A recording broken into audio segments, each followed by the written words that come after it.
الحمدللہ وکفا وسلام علی عبادہ الذین اصطفى اما بعد قال تعالی فی القرآن المجید والفرقان الحمید اعوذ باللہ من الشیطان الرجیم بسم اللہ الرحمن الرحیم فبعث اللہ غرابا یبحث فی الارض لیریہ کیف یواری سوءة اخیہ صدق اللہ العظیم اللہم صلی علی سیدنا و مولانا محمد وعلی آلہ واصحابہ افضل صلواتک وعدد معلوماتک وبارک وسلم صلی اللہ تعالیٰ علیہ وآلہ وسلم۔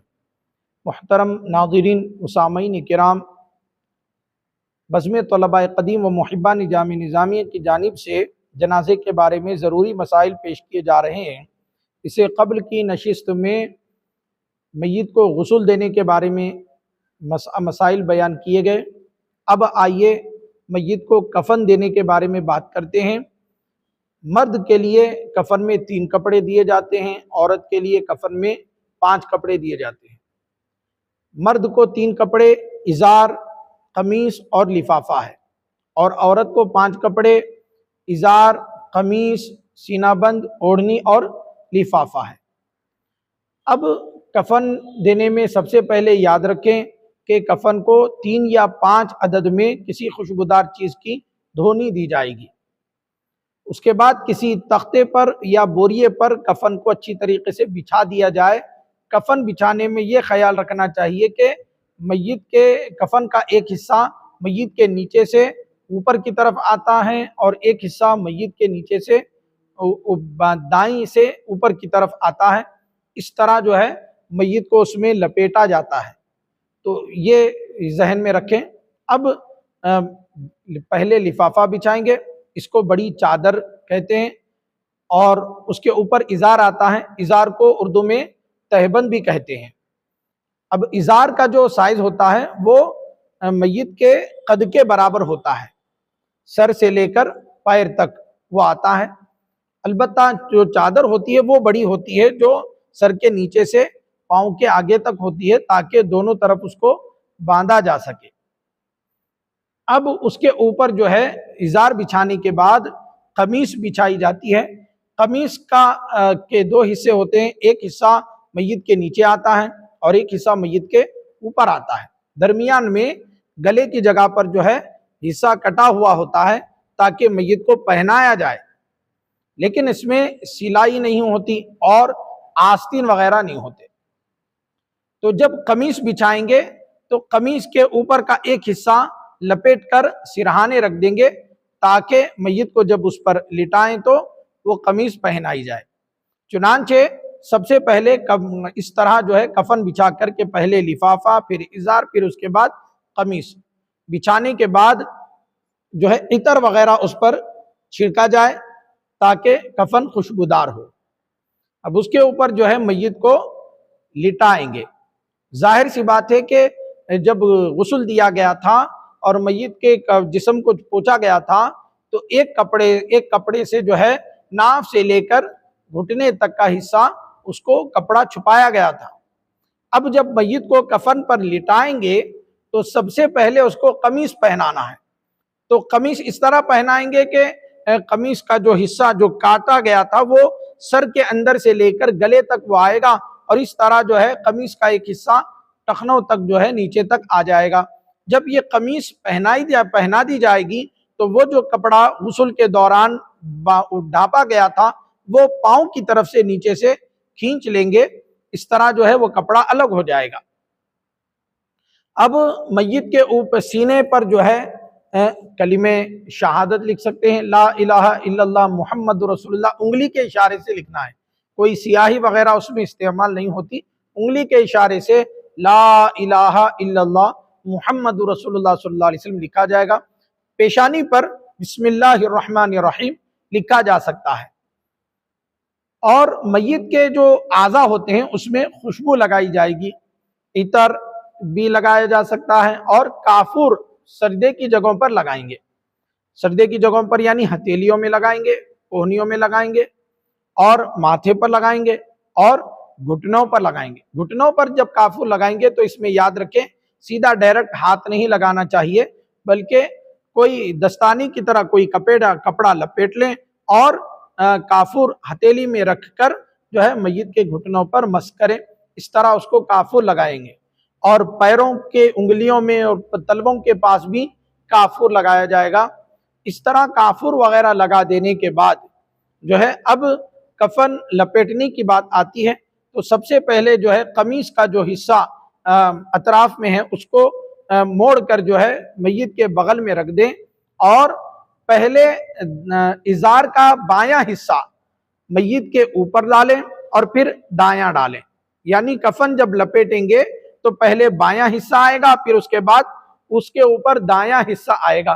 جیسے ہم نماز میں ہاتھ باندھتے ہیں، رکعت باندھتے ہیں، تو پہلے بایاں حصہ آتا ہے، پھر اس کے بعد اوپر دایاں ہاتھ آتا ہے، تو اس طرح جو ہے دایاں بائیں کے اوپر آ جاتا ہے۔ تو اسی طرح بالکل جو ہے کفن دینے میں خیال رکھنا ہے کہ پہلے بایاں پھر اس کے بعد دایاں، تاکہ دایاں پلہ اوپر رہے۔ اب جو ہے جب دایاں پنا اوپر رہے تو بہرکیف اب اس کے بعد جو ہے لفافہ بھی اس کو لپیٹیں گے، پہلے بایاں پھر اس کے بعد اوپر دایاں، اور اس کو جو ہے اوپر اور نیچے جو ہے گانٹھ دے دی جائے گی۔ تو اس میں یہ بھی یاد رکھیں کہ ظاہر سی بات ہے کہ کفن کو کمر کے پاس، پاؤں کے پاس اور سر کے اوپر سے باندھا جاتا ہے۔ تو پہلے کفن بچھانے سے پہلے ہی تین کپڑے باندھنے کے لیے ڈوریاں جو ہے رکھ دیں تاکہ کفن کو باندھا جا سکے۔ اب یہ اس طرح جو ہے کفن کو باندھ دیا جائے گا اور اس کو ڈولے میں رکھ دیا جائے گا۔ یہ مرد کے کفن کے بارے میں بات ہوئی۔ اب عورت کے کفن کے بارے میں جو ہے پہلے جو ہے 3 ڈوریاں رکھنے کے بعد اس کے اوپر جو ہے پہلے لفافہ بچھائیں، پھر اس کے بعد ازار بچھائیں، اور اس کے اوپر جو ہے سینہ بند رکھیں۔ سینہ بند جو ہوتا ہے وہ سینے سے ران تک کا حصہ ہوتا ہے، وہ بچھائیں گے، اور پھر اس کے اوپر جو ہے اوڑھنی بچھانا ہے۔ اوڑھنی جو ہے 3 بالش لمبی اور 2 بالش چوڑا ایک کپڑا ہوتا ہے، وہ اوڑھنی جو ہے اس کو بچھائیں گے، اور پھر اس کے اوپر قمیص بچھانا ہے۔ قمیص بچھا کر جو ہے خاتون کے لیے بھی قمیص کا ایک حصہ اوپر کا لپیٹ کر سرہانے رکھ دیں۔ اب اوڑھنی کے بارے میں بھی یاد رکھیں کہ اوڑھنی آدھی پیٹھ سے، آدھی پشت سے، سر کے اوپر سے ہوتے ہوئے سینے کے اوپر آتی ہے۔ تو اس کو جو ہے ازار کے اوپر جب بچھائیں گے تو اسی انداز سے بچھائیں کہ وہ چہرے کے اوپر سے جو ہے بالوں کے اوپر آ جائے۔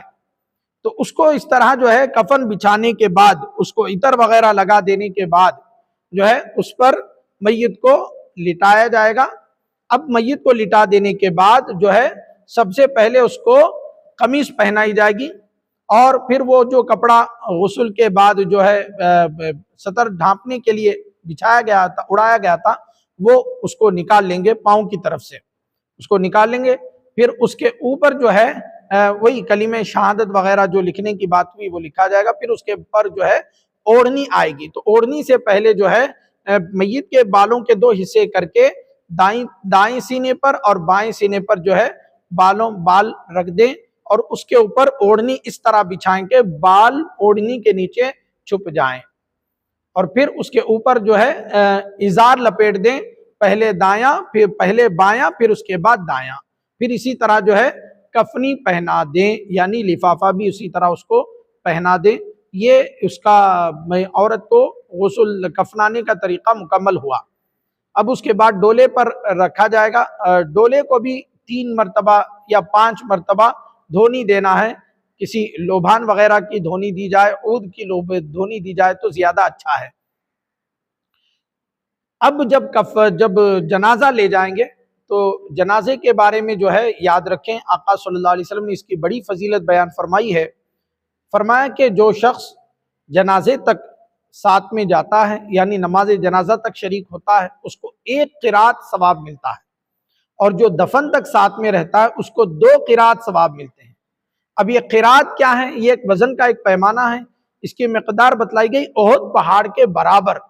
اللہ اکبر، احد پہاڑ کے برابر۔ احد پہاڑ کے بارے میں یاد رکھیں کہ غالباً یہ پہاڑ جو ہے 6-7 کلومیٹر تک پھیلا ہوا ہے۔ یہ بڑا پہاڑ ہے، 7 کلومیٹر تک۔ تو اتنا بڑا پہاڑ کے برابر جو ہے اس کو ثواب ملتا ہے جب کوئی جنازے میں شریک ہوتا ہے، نماز جنازہ تک، اور جب تدفین تک ساتھ میں رہتا ہے تو اس کو پھر 2 احد پہاڑ برابر جو ہے اس کو صدقہ کرنے کا ثواب ملتا ہے۔ تو اس کے پیچھے اتنا بڑا ثواب ہے، اس کو مد نظر رکھتے ہوئے جو ہے جنازے میں شریک ہونا چاہیے۔ جنازہ لے جانے میں جنازے کے سامنے نہیں چلنا ہے، جنازے کے پیچھے چلنا ہے، اور کوشش یہ کرے کہ جنازے کو برابر کندھا دے، اور 40 قدم تک کندھا دینا مسنون بتلایا گیا ہے۔ اور 40 قدم کس انداز سے ہوں کہ پہلے میت کے سرانے سے دائیں ہاتھ کی طرف سے جو ڈولے کی جو پٹی آتی ہے اس کو اپنے بائیں مونڈے پر اٹھا لے اور 10 قدم تک چلے، اور پھر وہاں سے جو ہے سیدھا آگے جا کر جو ہے دائیں پاؤں کی طرف جو پٹی ہوتی ہے ڈولے کی اس کو اپنے بائیں مونڈے پر اٹھا لے، اس طرح جو ہے 10 قدم چلے، اس طرح یہ 20 قدم ہو جائیں گے۔ پھر میت کے سرانے کی طرف آ کر اس کے بائیں مونڈے کی طرف جو پٹی ہوتی ہے اس کو اپنے دائیں کندھے پر اٹھا لے اور اس طرح جو ہے 10 قدم تک چلے۔ پھر اس کے بعد جو ہے میت کے پائنتی میں آ کر بائیں پائنتی کی طرف جو ہے اپنے دائیں مونڈے پر جو ہے ڈولا اٹھا لے، اس طرح جو ہے 10 قدم چلے۔ تو یہ جو ہے 10 40 قدم تک چلنا مسنون طریقہ ہو جائے گا۔ اس کے پیچھے بہت بڑا ثواب بیان کیا گیا، بلکہ 40 قدم کے عوض اللہ تعالیٰ 40 گناہ کبیرہ اللہ تعالیٰ بندے کے معاف فرما دیتا ہے۔ حالانکہ گناہ کبیرہ توبہ سے معاف ہوتے ہیں، لیکن اس میں اللہ کا بڑا فضل ہوتا ہے کہ اس بندے کے گناہ کبیرہ 40 معاف ہو جاتے ہیں۔ تو جنازہ لے چلتے وقت تسبیح پڑھ سکتے ہیں یا خاموش رہنا بہتر ہے۔ پہلے جو متقدمین علماء تھے وہ خاموش رہنے کے بارے میں ہی بات فرماتے تھے، اس لیے کہ یہ عبرت کا وقت ہے، ایک نصیحت کا وقت ہے، ایک مسلمان کا جنازہ جا رہا ہے، کل ہمیں بھی موت آنا ہے اور ہمیں بھی اس دنیا سے رخصت ہوں گے تو ہمارا بھی جنازہ اس طرح لے جایا جائے گا۔ تو اس وقت کو یاد کرنا ہے، کیونکہ روایت میں آتا ہے کہ اگر میت نیک ہے تو وہ لوگوں سے کہتی ہے کہ میرے جنازے کو تیزی سے لے چلو اور مجھے میرے یار کے پاس چھوڑ دو، سبحان اللہ۔ اور جب جنازہ میت بری ہوتی ہے تو وہ کہتی ہے کہ مجھے کہاں لے جا رہے ہو، مجھے مت لے جاؤ اللہ، کیونکہ اسے پتا ہے کہ وہاں پر عذاب قبر اس کا منتظر ہے۔ تو اس کو یہ خیال ہوتے ہوئے وہ لوگوں سے کہتا ہے کہ مجھے مت لے جاؤ، یا آہستہ آہستہ لے جاؤ، تیز کیوں لے جا رہے۔ تو یہ معاملہ ہوتا ہے، تو اسی لیے جو ہے جنازہ لے چلتے وقت عبرت کا وقت ہوتا ہے، خاموش رہ کر جنازے کے ساتھ جانا چاہیے۔ البتہ متاخرین علماء نے جب بعد والے علماء نے جب دیکھا کہ لوگوں میں لاپرواہی برتی جا رہی ہے تو اب یہاں پر بلند آواز سے تسبیح کرنے کی اجازت دی، تو بلند آواز سے تسبیح پڑھتے ہوئے جنازے کو لے جایا جا سکتا ہے تاکہ تسبیح کی گونج میں جنازہ قبرستان پہنچے یا مسجد پہنچے۔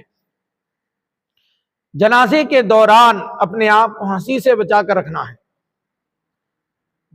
بزرگوں نے فرمایا کہ 4 مقام پر ہنسنا اللہ کو ناپسند ہے، یعنی اللہ کو ناراض کرتا ہے۔ ایک تلاوت قرآن کے وقت میں ہنسنا، دوسرا جنازے کے وقت میں ہنسنا، تیسرا قبرستان میں ہنسنا، اور چوتھا کسی علمی محفل میں یا ذکر الہی کی محفل میں ہنسنا۔ اس سے اللہ تبارک و تعالیٰ ناراض ہوتا ہے۔ تو علمی مجلس میں ہنسنے کے بارے میں یاد رکھیں کہ اس میں ہنسنے کے بارے میں کہ بسا اوقات کوئی عجیب بات سن لیتے تو ہنسی آتی ہے، تو یہ نہیں ہنسنا چاہیے۔ البتہ کوئی ایسی حکمت کی بات سنی جو دل کو پسند آئی اور بطور شکرانے کے، اور اللہ نے کیسی نعمت سے ہم کو نوازا، اتنی اچھی بات مجھے پتا چلی، اس پر اگر چہرے پر مسکراہٹ آئے تو اس میں کوئی حرج کی بات نہیں ہے۔ میرے کہ جنازے کے وقت میں تو عبرت کا مقام ہوتا ہے، اسی لیے اس میں ہنسنے سے پرہیز کرنا چاہیے۔ اور جنازہ لے چلنے میں جو ہے سر کی طرف سے جنازہ جانا ہے، جس سمت میں جنازہ جا رہا ہے سرہانے ہونا چاہیے، اس میں کوئی قبلے کی شرط نہیں ہے۔ اب اس کے بعد جب مسجد پہنچیں گے نماز جنازہ کی بات ہوگی انشاءاللہ تعالی۔ نماز جنازہ اور دفن کے متعلق اگلی نشست میں گفتگو کریں گے۔ اللہ تعالیٰ سے دعا ہے مولا کائنات ہمارے بولنے اور سننے کو قبول فرمائے۔ وما علینا الا البلاغ، صلی اللہ تعالی علی خیر خلقہ سیدنا محمد وعلی آلہ وصحبہ اجمعین، والحمد للہ رب